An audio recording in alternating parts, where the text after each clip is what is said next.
Hello friends, welcome to my channel. आज की इस वीडियो में यहाँ पर हमारा फिजिक्स का ये डेरिवेशन है excess pressure inside liquid droplet, या आप बोल सकते हो फॉर्मेशन ऑफ लिक्विड ड्रॉपलेट। ठीक है, तो फॉर्मेशन ऑफ लिक्विड ड्रॉपलेट कैसे होता है अभी आपको मैं बताता हूँ। मान लो ये आपका लिक्विड ड्रॉपलेट है, ठीक है। अब लिक्विड ड्रॉपलेट का जो शेप होता है वो स्फीयर होता है। स्फीयर में आपको क्या लगेगा, रेडियस लगेगा। तो इसका रेडियस r है। तो लिक्विड ड्रॉपलेट जो पानी की बूंद होती है वो ये है और उसका रेडियस क्या है, r है। और वो कौन सी शेप का होता है, स्फीयर शेप का होता है। तो एरिया क्या आएगा, इसका एरिया क्या आएगा, मुझे एरिया निकालना है। a1 रखूंगा, a1 एरिया आएगा मेरा 4 पाई r स्क्वायर, क्योंकि ये स्फीयर है। स्फीयर का एरिया यही होता है, जो रेडियस है उसका स्क्वायर करते हैं। ठीक है, लेकिन क्या हो रहा है पता है, यहाँ पे ये जो लिक्विड ड्रॉपलेट है इसके अंदर जो प्रेशर है जिसको हम लोग पीआई कहेंगे, पीआई का मतलब होता है इनसाइड प्रेशर, ये ज्यादा है बाहर के प्रेशर से। ये क्या है, ये ज्यादा है बाहर के प्रेशर से। तो कितना ज्यादा है यही हमको इस डेरिवेशन में निकालना है कि लिक्विड ड्रॉपलेट के जो अंदर प्रेशर है वो बाहर के प्रेशर से कितना ज्यादा है। ठीक है, अगर अंदर प्रेशर 12 होगा और बाहर प्रेशर 8 होगा तो मैं कैसे बोल सकता हूं कि अंदर का प्रेशर बाहर से कितना ज्यादा है।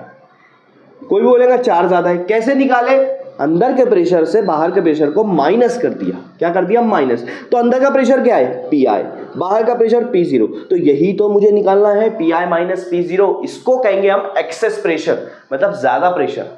जो ज्यादा प्रेशर होता है उसमें से कम वाले प्रेशर को माइनस करते हैं तो एक्सेस प्रेशर निकलेगा। हमको यही निकालना है। तो याद रखना, जब भी प्रेशर की बात करूंगा मैं एक्सेस प्रेशर की बात करूंगा, ज्यादा प्रेशर की बात करूंगा। ठीक है, समझ में आई। हाँ, अब इसके अंदर ज्यादा प्रेशर होने की वजह से यहां पर क्या बात होगी पता है, कि यहां का जो लिक्विड ड्रॉपलेट है वो थोड़ा सा बड़ा हो जाएगा। क्या हो जाएगा, थोड़ा सा बड़ा। उसका एरिया थोड़ा सा बढ़ जाएगा। एरिया क्या हो जाएगा, बढ़ जाएगा। इसीलिए मैंने A1 डाला था। A1 मतलब पहले का एरिया, बढ़ने से पहले का एरिया। अब बढ़ने के बाद देखो उसका एरिया कितना हो जा रहा है। बढ़ने के बाद, ये थोड़ा समझ लो, ठीक है। बढ़ने के बाद यहां पे डेल्टा R से बढ़ जा रहा है, डेल्टा R और बढ़ जा रहा है, रेडियस में डेल्टा R और बढ़ जा रहा है। ठीक है, तो अब जो एरिया आएगा, अब इस लिक्विड ड्रॉपलेट का एरिया आएगा, क्योंकि ये तो बढ़ गया, इसकी साइज बढ़ गई, तो अब एरिया आएगा। ये अभी भी ये स्फेरिकल शेप है, तो 4 पाई और रेडियस का स्क्वायर। अब रेडियस कितना है, r plus delta r। Delta r बढ़ गया ना, तो r में डेल्टा r बढ़ गया, तो r प्लस डेल्टा r का स्क्वायर क्या आएगा, स्क्वायर आएगा। ठीक है, अभी देखो बलून होता है, ठीक है। बलून को अगर मैं ब्लो किया एयर से, ठीक है, मैं एग्जांपल देता हूं आपको। ठीक है, यहां पर अगर आप देखोगे तो ये एक बलून है। आप इसको मान लो ये लिक्विड ड्रॉपलेट है, तो इसके अंदर कुछ तो प्रेशर होगा, ठीक है। और अंदर का प्रेशर बाहर के प्रेशर से ज्यादा है, इसीलिए ये इस तरह से फूका है। ठीक है, तो ये पहले वाला ड्रॉपलेट है। लेकिन अगर इसका मेरे को एरिया चेंज करना है तो मैं क्या करूंगा, इसके अंदर और प्रेशर बढ़ाऊंगा, ताकि इसको और ब्लो करूंगा ताकि इसका एरिया चेंज हो सके। तो अब ये फूट गया, ठीक है, समझ लो। तो यहां पर क्या होगा, बलून को जब मैंने प्रेशर दिया तो इसका एरिया चेंज हो गया। अब ड्रॉपलेट में एरिया चेंज होने की वजह यही है कि अंदर का प्रेशर ज्यादा है, लेकिन एरिया बहुत ज्यादा चेंज नहीं होता है, माइनर सा चेंज होता है, बहुत छोटा सा चेंज होता है, इसलिए उसका नाम दे दिया डेल्टा R। ठीक है, तो अगर आप समझोगे यहां पर देखो r प्लस डेल्टा R है। अब मुझे इसको सॉल्व करना है, तो ये कैसे सॉल्व होगा, ये फॉर्मूले से, a प्लस बी का bracket square. a plus B का ब्रैकेट स्क्वायर क्या बोलता है, देखो 4 पाई वैसा का वैसा रहने दो, ये आपका a हो जाएगा, ये आपका b हो जाएगा। तो a प्लस बी का ब्रैकेट स्क्वायर क्या बोलता है कि पहले a का स्क्वायर करो, पहले नंबर का स्क्वायर, तो r का स्क्वायर कर दूंगा। फिर उसका बाद बोलता है कि 2 लगाओ और a b को मल्टीप्लाई करो, r को और डेल्टा r को मल्टीप्लाई करो। ठीक है, उसके बाद प्लस लगाओ और फिर जो दूसरे नंबर पे दूसरा टर्म है उसका स्क्वायर कर दो, ये आपका a प्लस बी का ब्रैकेट स्क्वायर आ जाएगा। तो उस हिसाब से इसको मैंने सॉल्व किया। अब मैं क्या करूंगा, 4 पाई को अंदर मल्टीप्लाई करूंगा, 4 पाई को r स्क्वायर से मल्टीप्लाई कर दिया। ठीक है, फिर यही 4 पाई इससे मल्टीप्लाई होगा, तो 4 2 8 हो जाएगा, यहाँ पे पाई आ जाएगा, ये आपका r और डेल्टा r उसके मल्टीप्लाई में। ठीक है, फिर यही 4 पाई इससे मल्टीप्लाई होगा तो हो जाएगा 4 पाई डेल्टा R स्क्वायर। ये आपका क्या आ रहा है, A2 आ रहा है। ये आपका एरिया आ रहा है कब का, चेंज होने के बाद का, उसका एरिया बढ़ने के बाद का। लेकिन मेरे को यहां पे निकालना है चेंज इन एरिया, मतलब टोटल कितना चेंज हुआ है, बात पे ध्यान दो, मैं क्या बोल रहा हूँ, चेंज इन एरिया, एरिया में चेंज कितना हुआ।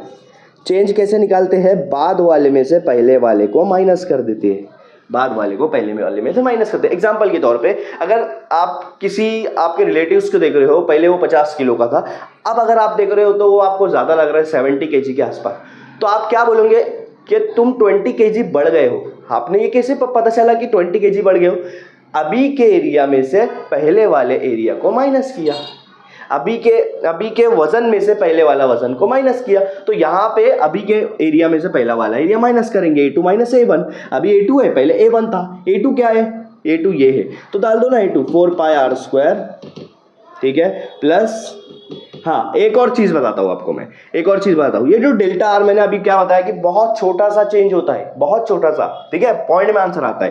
तो डेल्टा आर स्क्वायर करेंगे, पहले ही डेल्टा आर आपका छोटा है लेकिन उसका स्क्वायर कर देंगे। अगर कोई 0.0 में आंसर जैसे 0.02 है, इसका अगर मैं स्क्वायर करूंगा, इसका अगर मैं स्क्वायर करूंगा तो इसका आंसर मेरे को क्या मिल जाएगा, 0.0004, ये आंसर मिल जाएगा। देखो पॉइंट वाले आंसर को, 0 पॉइंट वाले आंसर को जब मैं स्क्वायर करता हूं तो वो और छोटा हो जाता है, 0 के करीब जाता है, मतलब वो निगलेक्ट होने शुरू हो जाता है। तो यही बात यहां पर आएंगे कि डेल्टा आर पहले ही छोटा है, अगर उसको स्क्वायर करेंगे तो ये जो वैल्यू है ये 0 हो जाएंगी, 0 के करीब हो जाएंगी। तो इसको ऐड करो या मत करो एक ही बात होगी, उससे इतना मायने रखता नहीं है, तो इसको हटा दो ताकि आपको इजी पड़े। तो 4πr² और 8πr डेल्टा आर ही यूज करना है आपको। ये A2 की वैल्यू है। अब आपको माइनस करेंगे A1 को, A1 क्या है आपके पास 4πr², तो A1 माइनस करूंगा मैं यहाँ पे 4πr², क्योंकि मैंने यहाँ पे लिखा है A2 माइनस A1। अब अगर ये टर्म देखोगे, ये टर्म देखोगे, एक प्लस में है एक माइनस में है, कैंसर। तो आपको DA कितना मिल रहा है यहाँ पे 8πr डेल्टा आर, ये आपको DA मिल रहा है। क्या DA के लिक्विड ड्रॉपलेट में कितना चेंज हुआ, उसके एरिया में कितना चेंज हुआ, वही आपको मिले। ठीक है, ठीक है, ठीक है। देखो मैंने आपको बताया लिक्विड ड्रॉपलेट हो या फिर सोप बबल हो, ये जो फॉर्मेशन होता है ये इसका रीजन क्या होता है, सरफेस टेंशन। सरफेस टेंशन, उसके सरफेस पे एक टेंशन होता है जिसकी वजह से ये फॉर्मेशन होता है। तो वहां पर एक और चीज होती है, अगर इसका एरिया चेंज हो रहा है तो ये किसकी वजह से होगा, एक्सेस सरफेस एनर्जी की वजह से। सरफेस पे कुछ एनर्जी ज्यादा होंगी जिसकी वजह से ये इसको एरिया को चेंज कर रहा है। अब जाहिर सी बात है, अभी हमने बलून को देखा, अगर बलून को मेरे को फुलाना है, जितना बड़ा बनाना है, तो मैं उसको क्या करूंगा, वर्क डन करूंगा, उस पर काम करूंगा। तो यहाँ पे भी वर्क डन लगेगा, वर्क डन लगेगा, यहाँ पे भी क्या लगेगा, वर्क डन। वर्क डन की वजह से ही यहाँ पर ये छोटा एरिया बड़े में कन्वर्ट हुआ ना, उसके बिना तो कोई काम ही नहीं होता है।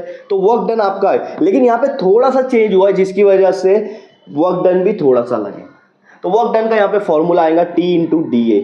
ये कौन सा फॉर्मूला है, ये है सरफेस टेंशन और सरफेस एनर्जी का फॉर्मूला। मैंने आपको बताया वर्क डन किसकी वजह से लग रहा है, सरफेस एनर्जी की वजह से। तो T/DA। अब DA की वैल्यू आपने देखा क्या था, तो वो यहाँ पे पुट कर दो।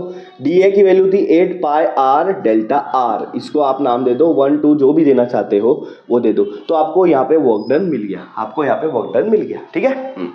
अब एक चीज बताऊंगा, यहाँ पे ये जो आपका पहला वाला ड्रॉपलेट है बाद में थोड़ा सा चेंज हो गया, तो यहाँ पे कुछ तो फोर्स लग रहा है। बलून जब एक शेप में होता है, जब आप उसको फूंकते हो तो अंदर फोर्स लगता है ना, फोर्स लगता है कि नहीं। वो फोर्स कौन सा लग रहा है, फोर्स आएगा, फोर्स का फॉर्मूला होता है प्रेशर इनटू एरिया, याद रखना, क्योंकि प्रेशर का फॉर्मूला होता है फोर्स अपॉन एरिया। देखो प्रेशर का फॉर्मूला होता है फोर्स अपॉन एरिया, तो एरिया इधर आके मल्टीप्लाई होगा, तो फोर्स का फॉर्मूला हो जाएगा प्रेशर इनटू एरिया। लेकिन यहाँ पे प्रेशर कौन सा है, शुरुआत में ही बताया एक्सेस प्रेशर है, Pi-P0। कौन सा प्रेशर है, Pi-P0। और ये फोर्स किस पे लग रहा है, बाद वाले पे लग रहा है या पहले वाले ड्रॉपलेट पे लग रहा है, पहले वाले पे। जब ही पहले वाले पे अगर लगा तो वो बड़ा होके फिर A2 बन गया, तो A1 पे लगेगा ना, तो A1 का एरिया लगेगा। A1 का एरिया क्या आएगा, 4πr²। तो ये आपका फोर्स लग रहा है इस ड्रॉपलेट में, तभी वो उसका एरिया चेंज कर रहा है। ठीक है। लेकिन एक चीज बता रहा हूं मैं आपको, वर्क डन तो निकाला, बट जनरल फॉर्मूला क्या है वर्क डन का, फोर्स इनटू डिस्प्लेसमेंट। लेकिन यहां पर जो भी चेंज हो रहा है वो रेडियस में चेंज हो रहा है, इसलिए फोर्स इनटू डेल्टा आर रहेगा। चेंज क्या हो रहा है, डेल्टा आर। जो भी चेंज होगा वो आपका डिस्प्लेसमेंट यहाँ लिखना पड़ेगा, यहाँ रेडियल डिस्प्लेसमेंट है, इसीलिए यहां पर मैं बोलूंगा कि फोर्स लगाने से डेल्टा आर में चेंज आ रहा है, जिसको बोलेंगे हम लोग वर्क डन। ये वर्क डन का फॉर्मूला है। ठीक है। यहाँ पे ये फोर्स डाल दूंगा, फोर्स का फॉर्मूला क्या है, Pi-P0 4 पाई आर स्क्वायर, और ये डेल्टा आर उसके बाजू में डालना है आपको यहाँ पे। तो ये मिल गया आपको dw, ये आपको मिल गया dw। अब अगर आप देखोगे यहाँ पे, यहाँ भी dw की वैल्यू है, यहाँ भी dw की वैल्यू है, ये दोनों dw की वैल्यू क्या है, सेम है। देखो ये dw वही है, सेम है। मैथ्स का एक बेसिक्स कंसेप्ट है, अगर दो इक्वेशन है और दोनों की इक्वेशन की एक साइड सेम है तो दूसरी साइड भी सेम होती है। ये दोनों सेम है लेफ्ट साइड, तो राइट साइड भी क्या होगा, सेम होगा। तो राइट साइड को सेम कर दो। सो मैं यहाँ पे दोनों वर्क डन को सेम कर दिया, दोनों के राइट साइड को सेम कर दिया। ये वाला सेकंड इक्वेशन का था, ये वाला फर्स्ट इक्वेशन का, दोनों को सेम कर दिया क्योंकि दोनों क्या है, दोनों वर्क डन है। ठीक है। हाँ, अब देखो क्या क्या कट हो रहा है। अगर आप देखोगे पाई और पाई कैंसिल हो जाएगा। ठीक है, एक आर यहाँ से कैंसिल होगा, यहाँ से एक ही आर कैंसिल हो रहा है, एक आर अभी भी रहेगा क्योंकि ये आर स्क्वायर है, एक आर यहाँ से कैंसिल होगा। डेल्टा आर दोनों जगह से कैंसिल हो रहा है। बच क्या रहा है, यहाँ बच रहा है excess pressure P I minus P zero, यहाँ बच रहा है 4, यहाँ बच रहा है 2 आर में से एक आर अभी भी बचा है, इज इक्वल टू यहाँ बच रहा है टी और यहाँ बच रहा है 8, सिर्फ 8 बच रहा है। ठीक है, क्या बच रहा है, 8 बच रहा है। अब मेरे को एक्सेस प्रेशर निकालना है तो बाकी चीज़ों को उधर लेके जाऊंगा। 4R यहाँ पे मल्टीप्लाई में है, उधर जाके क्या हो जाएंगे, उधर जाके हो जाएगा डिवाइड। तो P I minus P zero क्या आएगा आपका, 8 को पहले ले लेते हैं, 8T डिवाइड बाय 4R, क्या हो जाएगा 4R। बताओ 4 और 8 दोनों सेम टेबल में आते हैं, कट कर दो, 4 1 जा 4 2 जा। तो एक्सेस प्रेशर अगर आपको यहाँ पर निकालना है P I minus P zero, तो यहाँ पर वो आएगा 2 ये T और नीचे आपका R मल्टीप्लाई 1R। तो ये आपका एक्सेस प्रेशर आ गया P I minus P zero is equal to 2T upon R। ये प्रेशर, इतना ज़्यादा प्रेशर होता है तब जाके एक लिक्विड का ड्रॉपलेट बनता है। लिक्विड के ड्रॉपलेट में कितना प्रेशर ज़्यादा होता है वो निकालना है तो आपको ये फॉर्मूला लगाना पड़ेगा 2T अपॉन R। लेकिन यहीं पर अगर बात हो रही है सोप बबल की, तो सोप बबल का यहाँ पे 2 लेयर कॉन्टेक्ट में आती है, एक ऊपर की एक अंदर की, 2 लेयर होती है। यहाँ पे ड्रॉपलेट में सिंगल लेयर होती है, वहाँ 2 लेयर होती है। तो वहाँ पे आपका फॉर्मूला बन जाएगा, वो हम लोग आगे देखेंगे। यहाँ शॉर्ट में बता देता हूँ, यहाँ 2T अपॉन R है, वहाँ हो जाएगा 4T अपॉन R। तो ये आपका सोप बबल का है एक्सेस प्रेशर, ये आपका लिक्विड ड्रॉपलेट का है।